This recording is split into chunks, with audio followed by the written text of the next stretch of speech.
Irmãos, boa noite a todos. Graça e paz da paz do nosso Senhor Jesus Cristo, amém? Também trago a vocês um abraço fraternal da Igreja Batista Vaso de Bênção. E nós vamos conseguir interagir na exposição dos versículos? Já? Então, tudo bem, então. Queridos, para mim é sempre um privilégio. Essa igreja aqui, junto com o pastor, tem nos acolhido, tem nos dado a oportunidade de compartilharmos conhecimento. É muito bom. Desde o início da caminhada cristã, eu me sinto muito privilegiado em querer conhecer mais ao nosso Senhor. E quanto mais nós nos aprofundamos a conhecer o Senhor, mais nós temos vontade de compartilharmos conhecimento da palavra do Senhor. Então eu me sinto privilegiado, não somente a essa igreja, mas sempre quando estamos em outras igrejas, nós compartilhamos de conhecimento. Se hoje eu costumo trazer um paralelo entre o meio pentecostal, se você perguntar de um pentecostal hoje, qual é o teu dom? Aí o pentecostal vai atufar o peito e vai dizer assim, eu tenho o dom de profetizar, de curar, eu tenho o dom de revelação. Então eles acham isso o máximo. Então, mais ou menos, tendo esse senso, se hoje nós podemos dizer que temos um dom de mestre. Me sinto honrado em servir a Igreja Vaso de Bênção como um dos professores da Escola Bíblica Dominical. Então, eu acredito que o Senhor me chamou isso para compartilhar do conhecimento. E hoje nós estamos aqui e vamos trabalhar sobre um tema que é muito instigante, que para mim, particularmente, é um dos temas dos ensinos, da falta de conhecimento dentro da família que está faltando. E eu peço a vocês que possam a Bíblia de vocês em 2 Reis, capítulo 20, e vamos fazer a leitura dos versículos de 1 a 11. Enquanto os irmãos vão se achando na palavra do Senhor, em reverência à palavra do Senhor, se posicionar de pé. 2 Reis, capítulo 20, e os versículos de 1 a 11 será a leitura.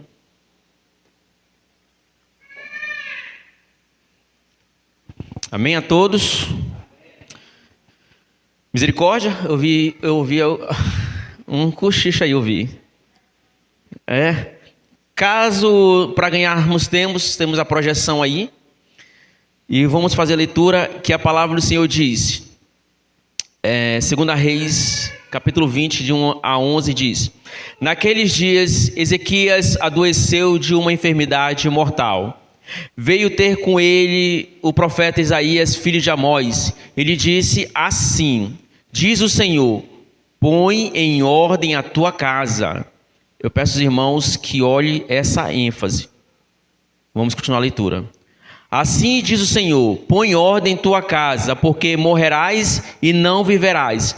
Então virou Ezequias o rosto para a parede e orou ao Senhor dizendo: lembra-te, Senhor, peço-te de que andei diante de ti com fidelidade, com inteireza de coração e fiz o que era reto aos teus olhos.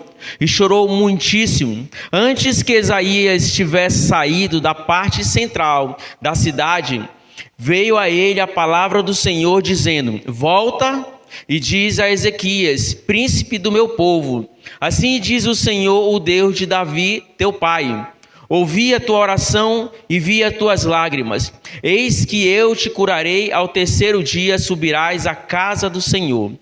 Acrescentarei aos teus dias 15 anos, e das mãos do rei da Síria te livrarei, a ti e a esta cidade. E defenderei esta cidade por amor de mim e por amor de Davi meu servo.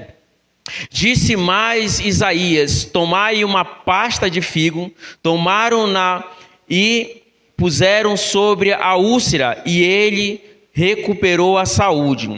Ezequias disse a Isaías: qual será o sinal de que o Senhor me curará, de que ao terceiro dia subirei à casa do Senhor? Respondeu Isaías: ser-te-á isto da parte do Senhor, como sinal de que ele cumprirá a palavra que disse: adiantar-se-á a sombra 10 graus, ou retrocederá? Então disse Ezequias: é fácil que a sombra adiante 10 graus. Tal, porém, não aconteça, antes retroceda 10 graus. Então o profeta Isaías clamou ao Senhor e fez retroceder 10 graus a sombra lançada pelo sol, declinante ao relógio de Acais. Vamos orar. Soberano Deus e eterno Pai, graças te rendemos nessa noite, pelo privilégio de estarmos mais uma noite aqui, compartilhando da tua sã palavra, a qual alimentará os nossos corações, as nossas almas, a qual estamos aqui, Pai, para nos edificarmos, nos fortalecermos e aprendermos mais do Senhor. Agora eu te peço nessa noite, que tudo aquilo que a tua igreja, que todos que estão aqui, aprenderam durante o dia na escola bíblica dominical, tudo aquilo que vamos aprender nessa noite sobre o Senhor e as tuas orientações, não fique somente no campo da imaginação ou do conhecimento, mas a partir do momento eu oro ao Senhor, que atravessarmos essa porta para fora, tudo aquilo que aprendemos possamos colocar em prática. É esta oração que eu te peço em nome de Jesus. Amém. Pode se sentar.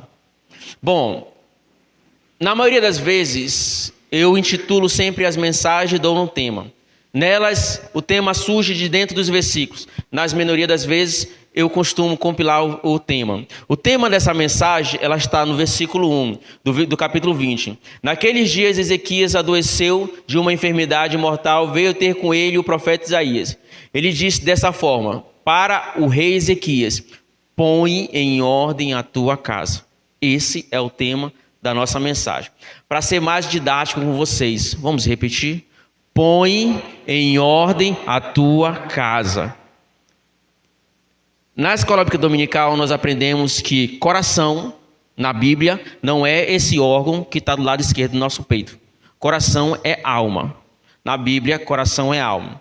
Na Bíblia também, casa não se refere a uma estrutura metálica ou de qualquer outra feita. Casa, a Bíblia está falando sobre família. Então, é muito importante nós termos isso em mente. Então, toda vez que a Bíblia fala casa, você tem a mentalidade família, certo? Agora, o que é mais interessante aqui, o versículo 1 fala que o profeta Isaías chegou até o rei Ezequias e proferiu a seguinte situação: você vai morrer. Eu acredito que você receba, ou nós recebamos, uma afirmação de um médico de que em algum momento nós iremos morrer. Nós temos recursos, podemos clamar ao Senhor e Ele correrá e de alguma forma Ele nos atenderá. Mas o profeta Isaías está falando da parte do Senhor. O rei Ezequias morrerá, assim diz a palavra do Senhor. Então, ou seja, quem está dizendo é Deus, não tem mais recurso. Se Ele está falando, o único recurso que seria para nós, ou para o rei Ezequias, seria Deus. Mas o próprio Deus, através da boca do profeta Isaías, está dizendo: tu morrerás. Porém, põe ordem na tua casa. Aí que vem a questão. No versículo 2, no versículo 3, ele fala, ele recebe a informação de que vai morrer, e ele vira para a parede, e ele começa a orar para o Senhor. Lembra-te, no versículo 3, lembra-se, Senhor, peço-te que andei diante de ti com fidelidade, com inteireza de coração, e fiz o que era reto aos teus olhos. Agora, interessante que nós podemos dizer isso para cada um de nós. Mesmo que a gente tenha boa intenção, mas não fez aquilo que a gente afirma dizer que fez. Agora, a oração do rei Ezequias, ela é diretamente para aquele que é onisciente e sabe todas as coisas. Ele ora para o Senhor e faz as exclamações: eu andei diante do Senhor, reto de coração, e fiz aquilo que o Senhor mandou eu fazer. Então não tinha como mentir para uma pessoa que sabia de tudo. Então, essa oração, ela é muito audaciosa. O rei Ezequias, ele não tinha problemas, irmãos, de ministério. Ele não tinha problema num palácio, na estrutura. Ele era bem servido, ele era, segundo a palavra do Senhor, projeta para nós o versículo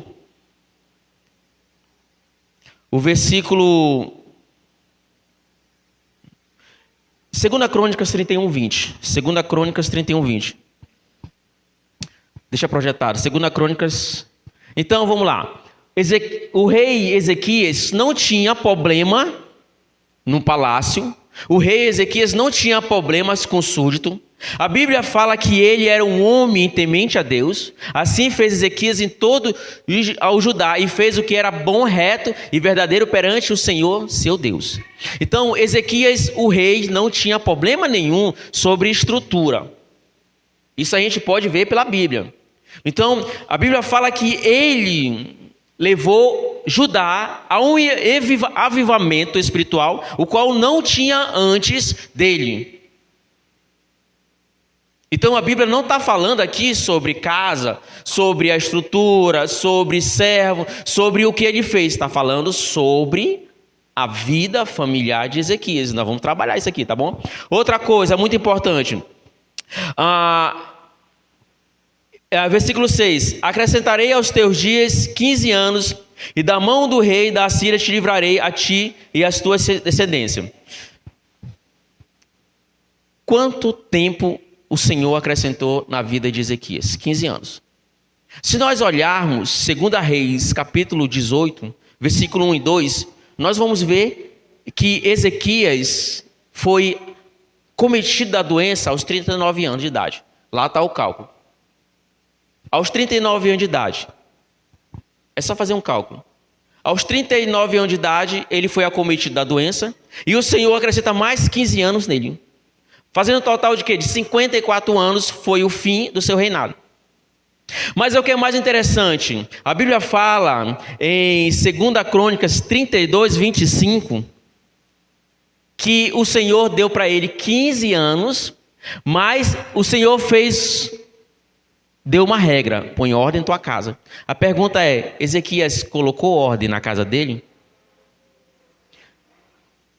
E a Bíblia fala que ele não colocou ordem na casa dele.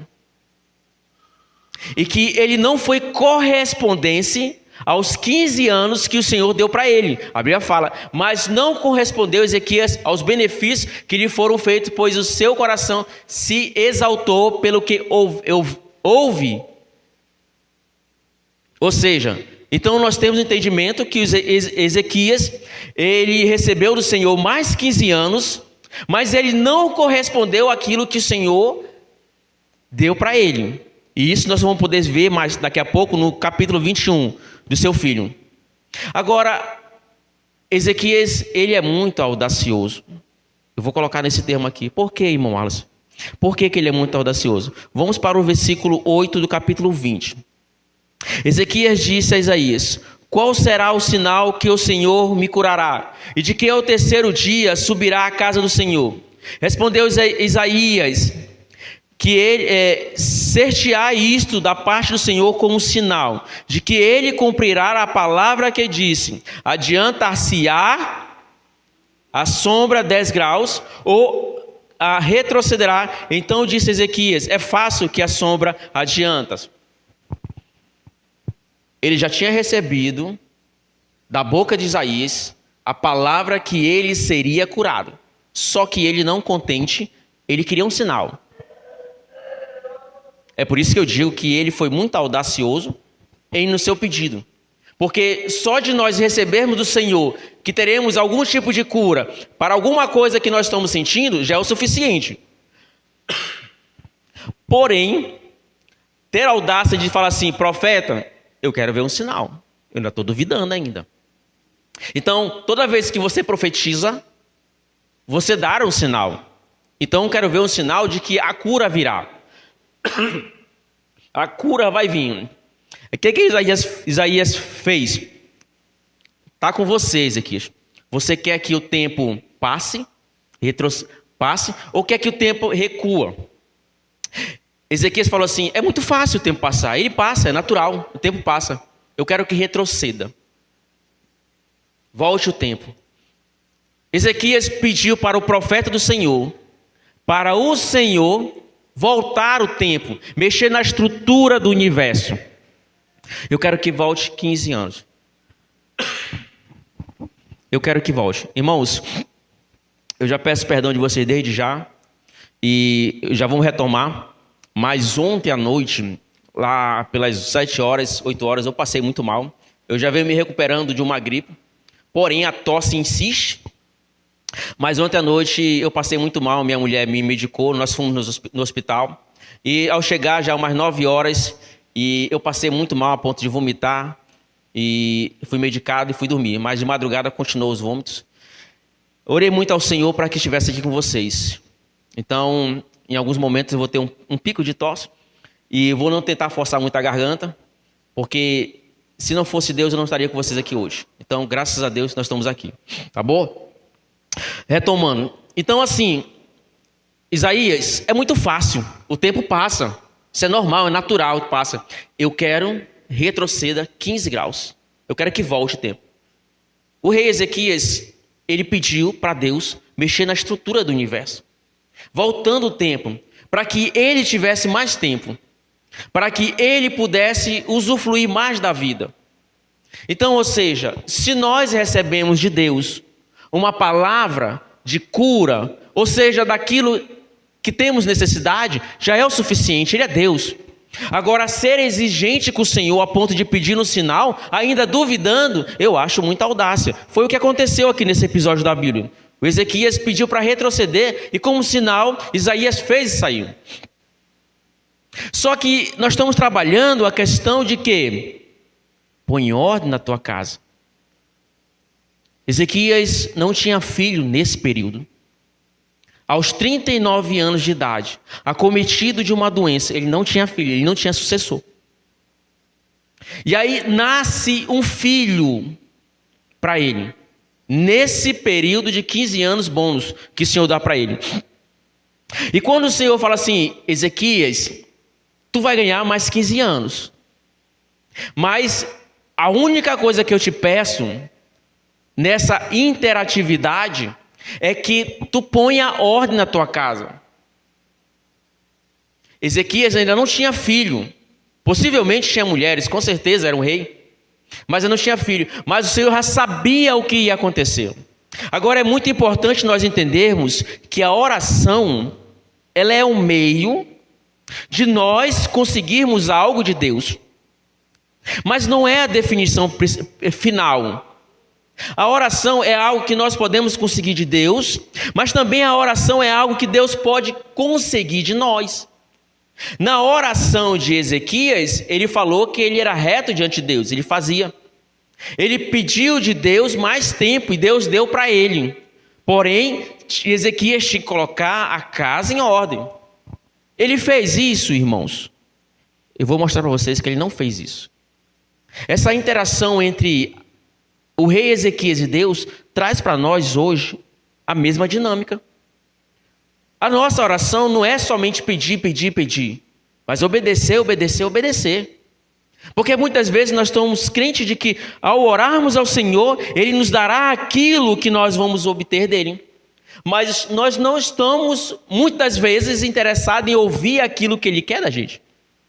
E o rei Ezequias recebeu 15 anos bônus do Senhor, mas não fez o que o Senhor pediu. No capítulo 21 de 2 Reis, que nós não vamos ler, começa-se o reinado de seu filho, Manassés.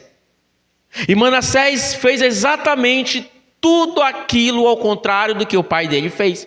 Enquanto o rei Ezequias trazia um avivamento espiritual, o povo de Judá para adorar o Senhor, o seu filho de 12 anos que começa a reinar, traz um avivamento espiritual, declinando o povo ao paganismo, sacrificando seus filhos, quebrando os altares do Senhor nosso Deus, totalmente ao contrário.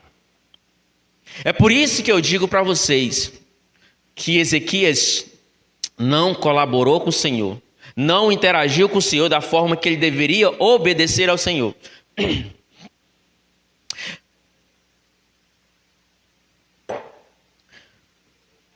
Versículo 12 do capítulo 20.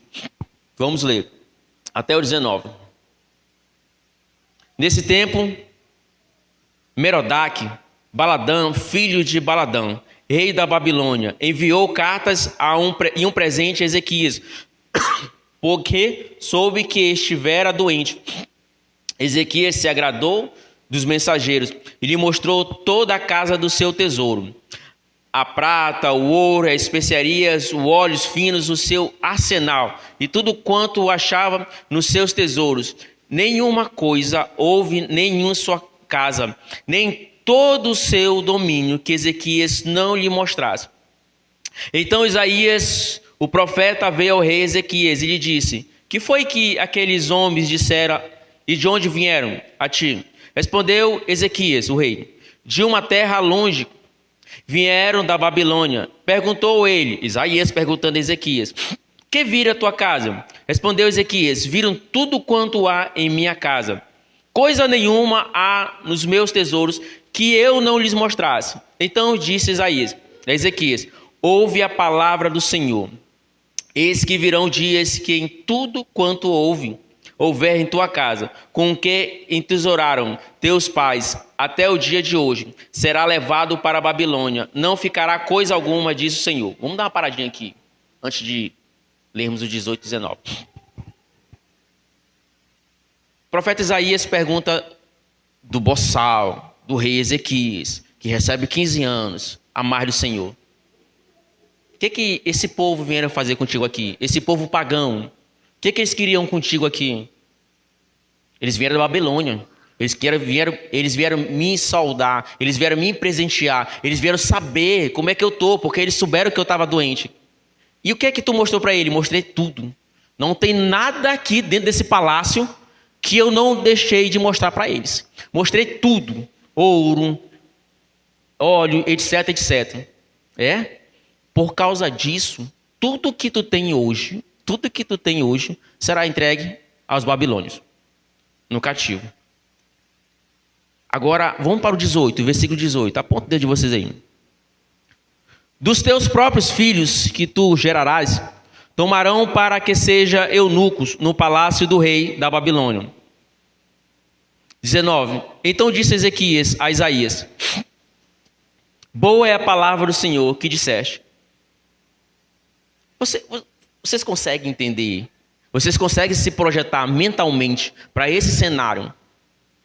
Quando o profeta do Senhor profetiza de seguinte forma: todos os teus bens será entregue para um povo que não merece e que não vai saber administrar, coisa que tu ganhou com o próprio suor.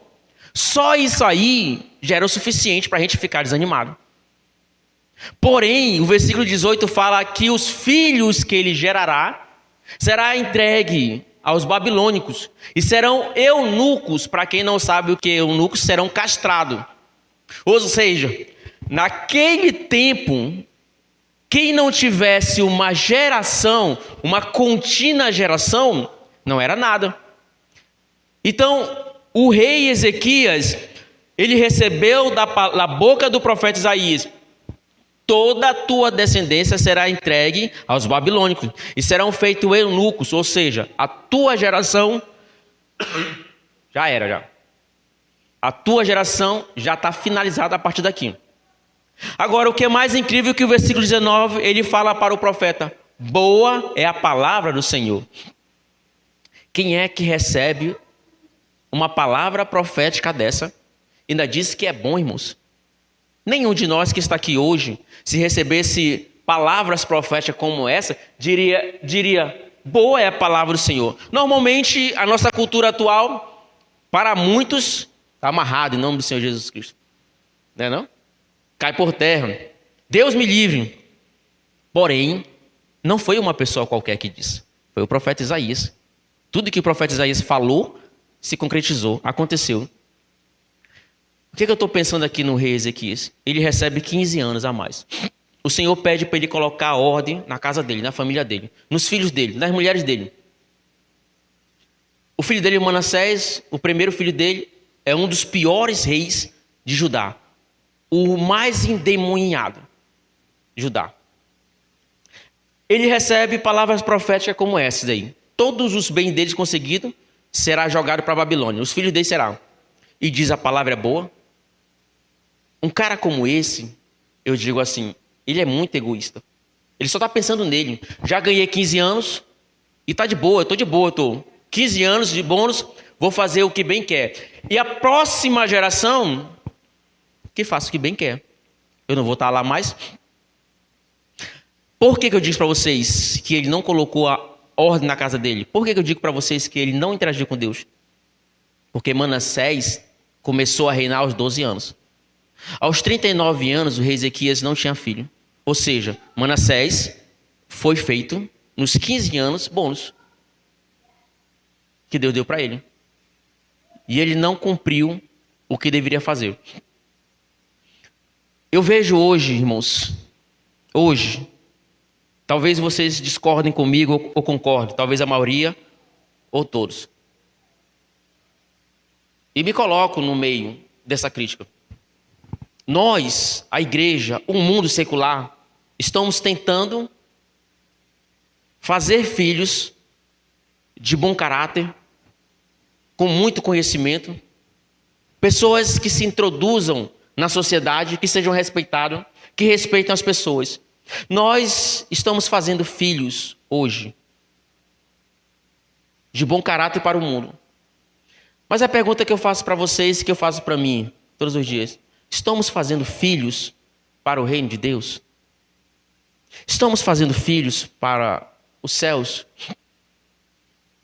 Porque os nossos filhos, eles estão estudando em faculdades, nós queremos uns bons estudos, nós queremos que eles sejam bem-sucedidos.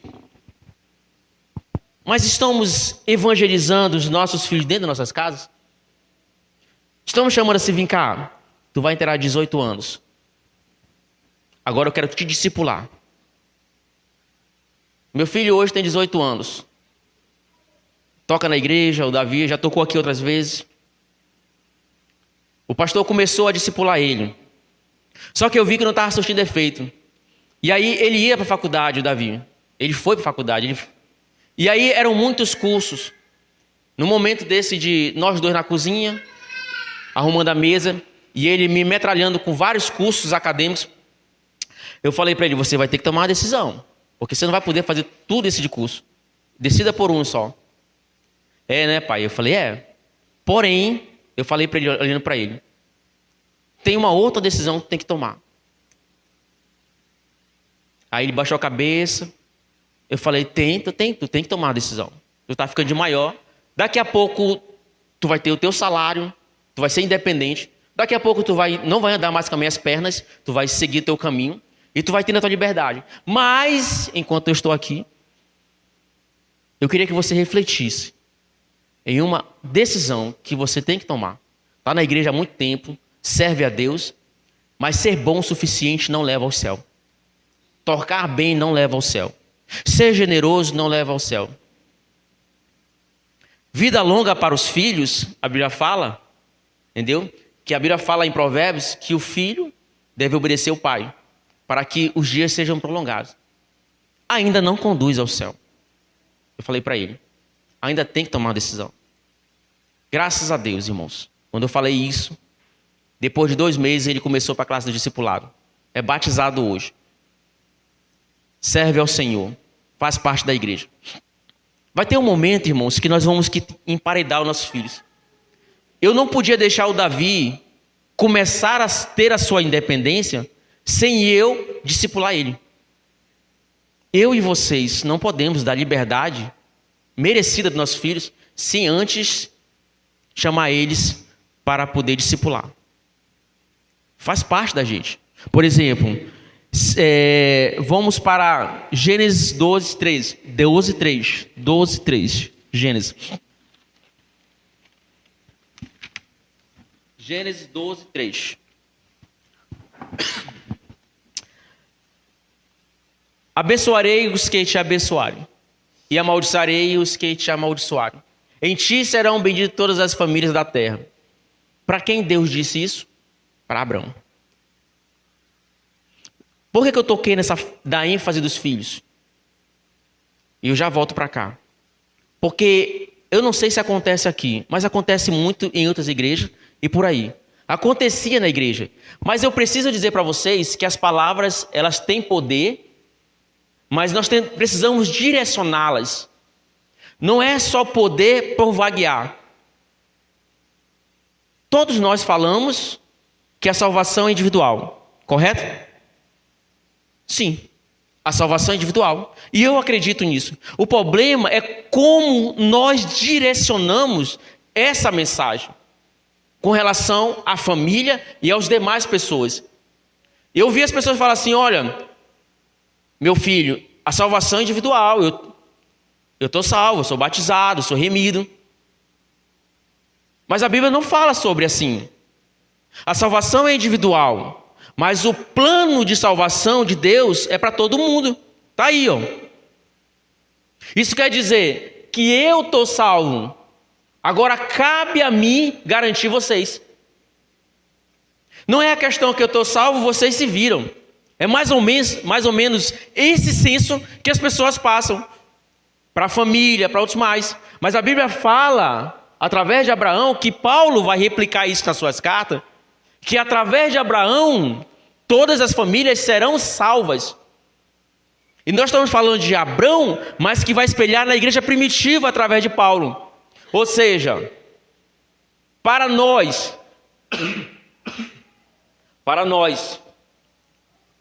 se eu estou salvo e a salvação é individual, legal. Mas agora eu tenho que garantir vocês. Porque através de nós, todas as famílias serão benditas. Inclusive os meus filhos, inclusive os filhos de vocês, inclusive o marido de vocês, inclusive as esposas de vocês serão salvas. Então, a frase que é santa, que dizem a salvação é individual, mas ela fica incompleta. Porque eu estou garantido, mas vocês se virem. Mas não é isso que a Bíblia fala. É só olhar o texto e decifrar. Então, ou seja, quando o rei Ezequias recebeu os 15 anos a mais, eu estou garantido. As próximas gerações é que se virem, independente de quem sejam eles, os meus filhos ou desconhecidos. Por isso que ele fala, boa é a palavra do Senhor, depois de ter recebido a profecia de que todos os bens dele serão entregues e os filhos dele serão entregues como eunucos. Então, boa é a palavra do Senhor.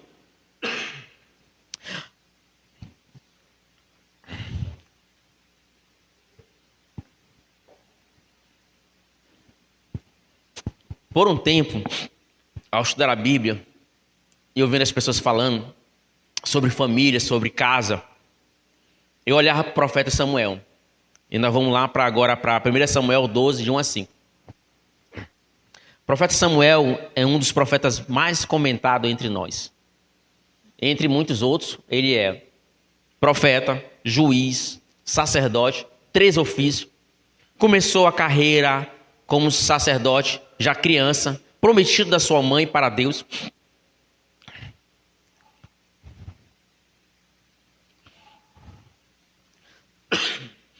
Primeira Samuel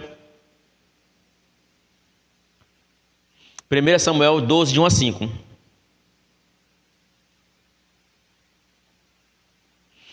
Vamos lá? Então disse Samuel a todo Israel: Eis que vós dei ouvidos em tudo quanto me disseste, e constituí sobre vós um rei.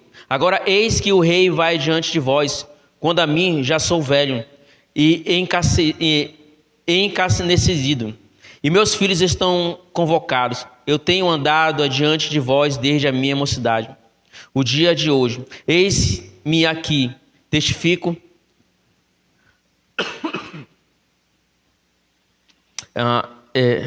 Versículo 3: Eis-me aqui, testificai contra mim perante o Senhor e perante o seu ungido, de quem tomei o boi, ou de quem tomei o jumento, ou quem desfraudei, ou quem tenho oprimido, ou da mão de quem tenho recebido, para descobrir com ele os meus olhos, ou eu vou restaurei.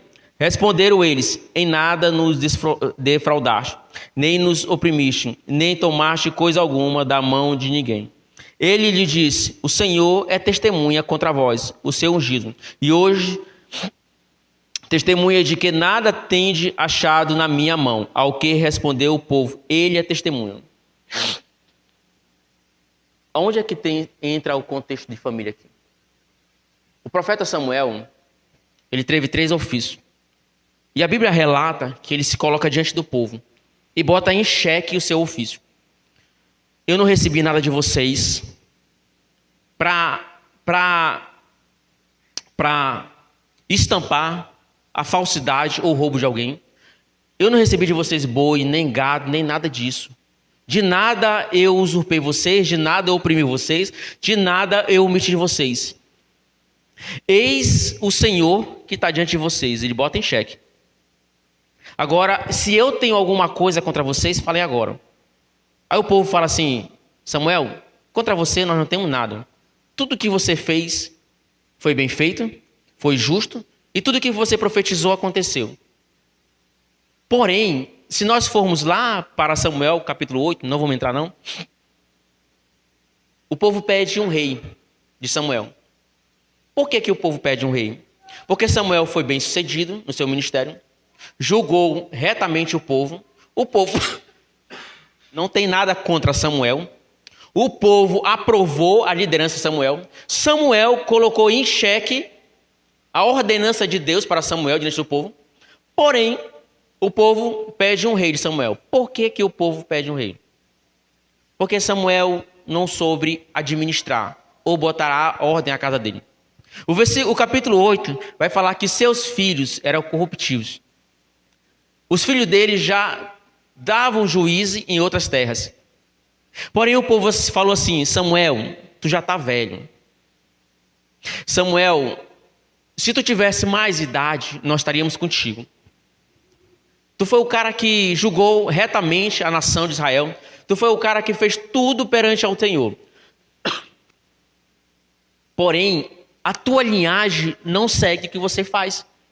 Então, Samuel, não dá para te deixar aí e ficar com teus filhos. Se tu vivesse mais um pouco, nós estávamos contigo, mas os teus filhos não dá, porque teus filhos são corruptíveis. Então, por causa disso, nós queremos um rei que sejamos iguais às outras nações. Eu vejo pessoas, eu conheço pessoas nessa caminhada, eu conheço muitas pessoas que em prol do ministério desvalorizam, sacrificam a família. Tudo em prol do desenvolvimento do ministério. Deixam a família de lado. Com Samuel não foi diferente. A Bíblia relata que ele não soube conduzir seus filhos. Foi por isso que o povo não queria os filhos dele como sucessor dele. Ou seja, nós podemos ter o melhor ministério, ter o ministério mais desenvolvido dentro da missão. Porém, a falência do teu ministério como família não vai valer a pena. É muito importante nós darmos ênfase à família, à mulher, a filhos, a maridos. Porque se a gente não estiver bem dentro de casa, se nós não estivermos de comum acordo, se nós não estivermos mutuamente de acordo, maridos e mulheres, mulheres e maridos e filhos, quando você sair para trabalhar no seu trabalho tradicional ou fazer algo para Deus, vai ser frustrante, irmãos. Por quê? Porque dentro da tua casa há uma guerra que é difícil de resolver. Então, o que aconteceu com Samuel? Ele era bem sucedido no seu ministério, porém fracassou na sua vida familiar. A Bíblia relata. Deixa projetado Josué 24, 15.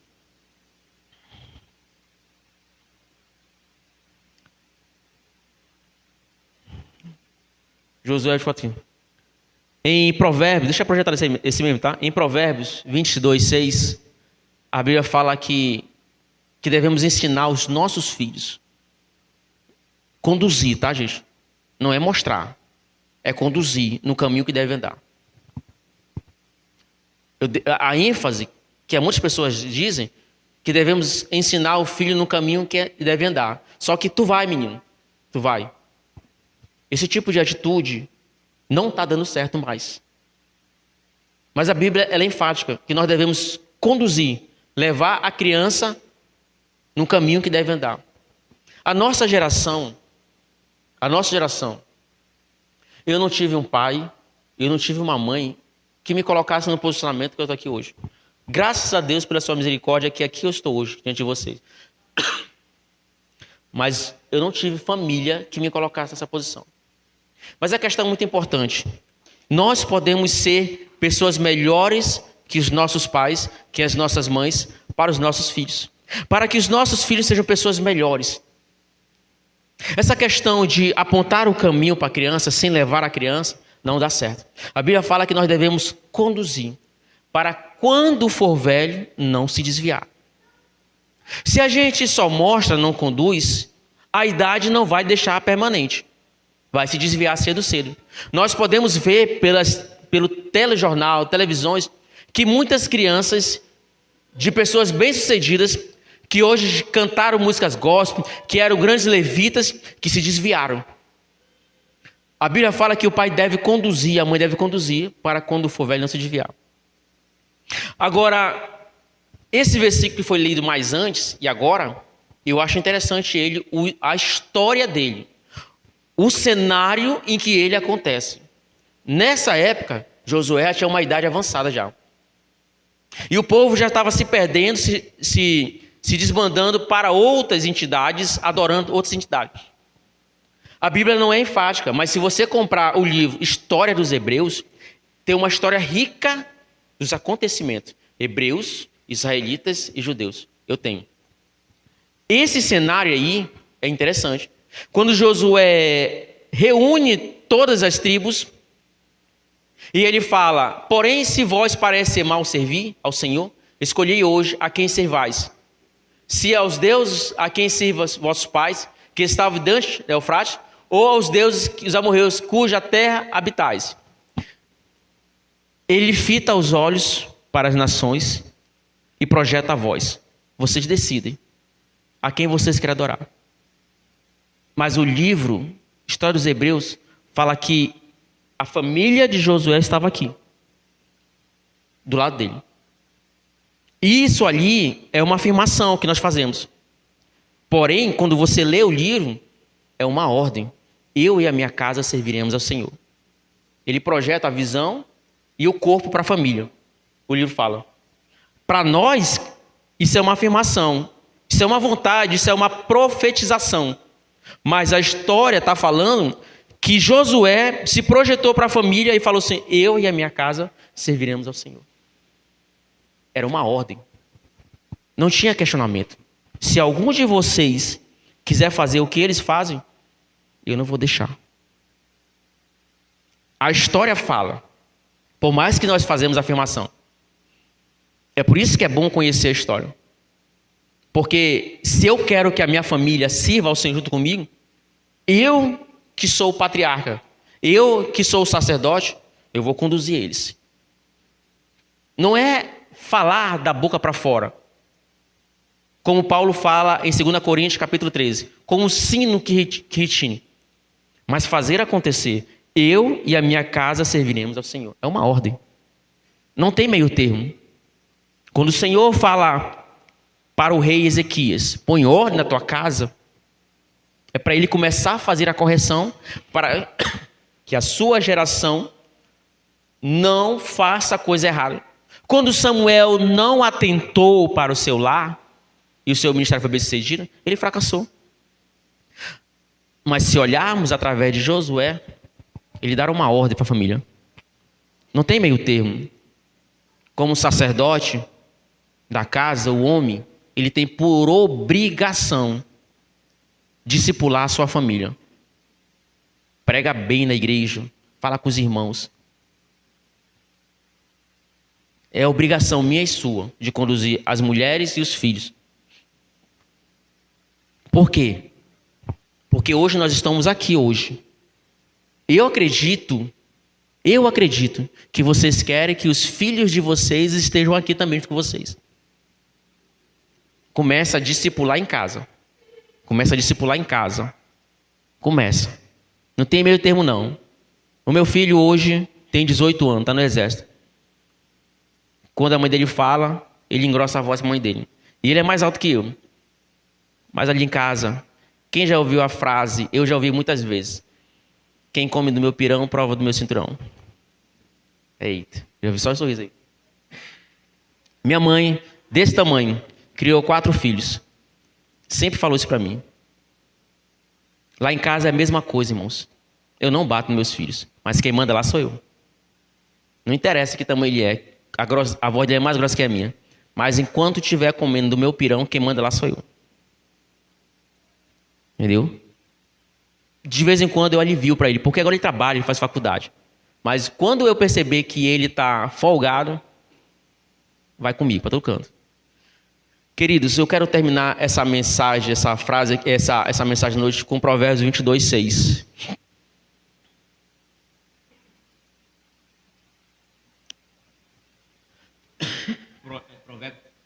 Ensina a criança no caminho em que deve andar, e ainda quando for velho não se desviará. Preste atenção nesse versículo, e que ele tem 2 preposições: levar, conduzir, e a idade não pode deixar ele se desviar. Você pode falar assim: irmão, eu não sabia disso. Nenhum de nós sabemos como criar um filho a primeira vez, mas a Bíblia orienta. Irmão, eu não sou perfeito. Nenhum de nós é perfeito. Isso é uma frase que eu digo que ela é fútil, porque todos que estão aqui são imperfeitos, mas a Bíblia ensina. O que deve entender hoje, essa noite aqui, é que nós devemos ter a predisposição de usufruir ou de usar aquilo que é nos dado para conduzir a família. O sobrenatural, ele está diante de nós. A Bíblia está diante de nós. A palavra do Senhor está diante de nós. Nós só devemos ter a predisposição de usá-los ao nosso favor. Muitas pessoas já têm usado ao favor. Vamos orar. Soberano Deus e eterno Pai, nós agradecemos, Senhor, nesta noite pelo privilégio de mais um momento de aprendizado. Queremos o Senhor nessa noite, que o Senhor faça com cada um que está aqui essa noite, sendo pai, sendo senhor, sendo jovem, adolescente, sendo senhora, sendo mãe, que faça em nós aquele mover, Pai, que o Teu Espírito Santo só sabe fazer. A Tua mensagem foi pregada, a Tua mensagem foi explanada, a Tua palavra fala que é o poder para a salvação, mas a conversão vem do Teu Espírito Santo. Então, se há alguém nessa noite aqui que ainda não teve o encontro com o Senhor, que ainda não se rendeu ao Teu senhorio, que ainda não faz parte de uma igreja, que o Teu Espírito Santo essa noite faça esse mover personalizado que somente Ele sabe fazer na pessoa. A Tua palavra fala que se hoje ouviste a Tua voz, que ninguém nessa noite endureça o coração. Que todos aqueles que têm ouvido, ouça o que Teu Espírito está dizendo. Então estão orando ao Senhor essa noite, Pai. Que seja a necessidade de cada um nessa noite aqui, Pai. Seja espiritual, seja emocional, seja física ou financeira. Que somente o Teu Espírito Santo possa fazer a diferença na vida de cada um aqui nessa noite, Pai. Nós agradecemos ao Senhor por tudo que o Senhor tem nos dado. Agradecemos pelo dom da vida. Agora que esse mês de maio, não somente esse mês, mas que seja exemplo para todo ano de fortalecer, de ampliar, de santificar mais a família, Pai. Que cada pai nessa noite aqui, Pai, tenha consciência de que não está preparado, mas o Senhor pode preparar cada um. Que cada mãe que está aqui nessa noite, Pai, que não está preparada, Pai, mas a Tua palavra, Pai, preparar. Que cada filho aqui nessa noite que está aqui, soberano Deus, possa ser submisso aos seus pais no Senhor, Pai. Para que a geração dessa igreja seja perpetuada, Pai, até o Senhor vir, Pai. Que cada ancião, que cada idoso possa transferir o conhecimento bíblico, Pai, a santidade para as futuras gerações. Que cada neto que aqui está hoje, Pai, possa ter o encontro com o Senhor, para que se torne um futuro servo e arauto do Senhor, Pai. Que cada músico aqui possa conduzir, Pai, a música, o louvor aos teus ouvidos, Pai.